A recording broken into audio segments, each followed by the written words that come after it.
नमस्ते बंधुओं। हमारी एक प्रस्तुत है एक लघु कथा हमारी किताब रोशनी के अंकुर से।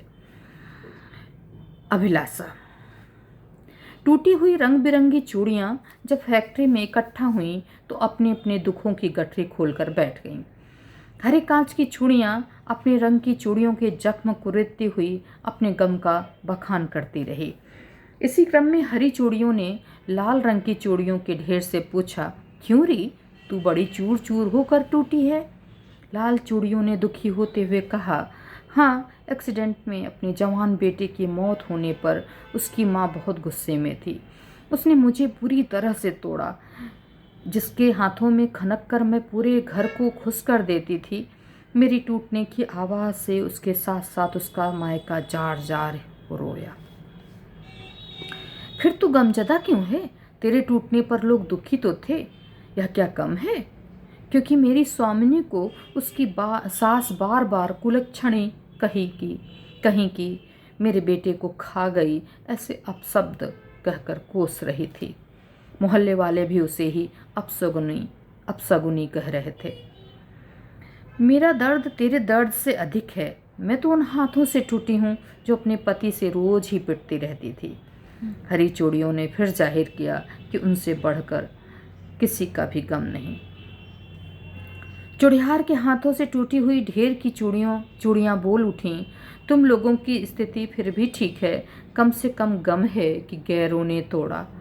हमें तो हमारे ही मालिक ने तोड़ डाला, बेरंग पुरानी कह कर। सही कह रही हो, अपनी ही बहनों के कारण अपने ही मालिक के हाथों से टूटने का दर्द बहुत अपमानजनक होता है।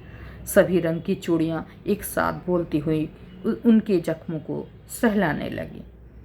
कुछ टूटी हुई चूड़ियाँ यूँ कम मात्रा में होने पर भी क्यों अलग थलग होकर पड़ी हैं? हाँ देख तो, उन्हें वे चूड़ियाँ रोते रोते मुस्कुरा भी रही हैं। हाँ हाँ, चल उन्हीं से पूछते हैं, आखिर क्या बात है। पूछते ही वो चूड़ियाँ बोली, हम शहीद की विधवा के हाथों की चूड़ियाँ हैं। हमें जब तोड़ा जाने लगा तो परिवार के लोगों ने ही रोक दिया, यह कहते हुए कि वह मरा नहीं है, शहीद हुआ है। तभी एक पौना आकर जिसमें कुछ टूटी चूड़ियाँ पहले से ही थीं, सभी ढेरों की टूटी चूड़ियों को अपने दांतों में भी जुटाकर तपती भट्टी की ओर ले जाने लगा। सभी चूड़ियाँ पौने में एक हाथ हो ऐसे गड्ढमड्ढ हुईं जैसे बिछड़ने से पहले एक दूसरे से गले मिल रही हों। लाल चूड़ियों ने मुस्कुराकर कहा, सभी दुआ करो कि हम लोग अल्हड़ किशोरियों के या फिर खुशहाल सुहागनियों के हाथों में खनके।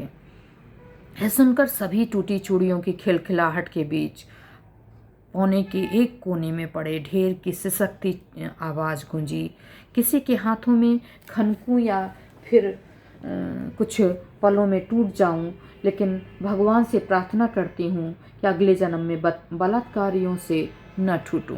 क्या हुआ था तुम्हारे साथ? उससे सहानुभूति दिखाती हुई हरी चूड़ियों ने कुरेदा। ये जो पीली टूटी चूड़ियाँ देख रही हो ना, एक 5 साल की बच्ची के हाथों की चूड़ियाँ हैं। उसने मेले में माँ से जिद करके पहनी थी। खुशी से उछलती कूदती माँ के नज़रों से ओझल क्या हुई, दरिंदों ने उसको नोच का सोच लिया। उन चूड़ियों का दर्द सुनकर सभी टूटी चूड़ियों को अपने गम की गठरी बड़ी छोटी और हल्की लगने लगी। दहकती भट्टी में सभी पिघलती हुई एकाकार हो दमक रही थीं। लग रहा था जैसे कि कह रही हूँ, हाथों में चूड़ियाँ पहन लो, कहावत को वो झुठला देंगी। बहुत बहुत शुक्रिया।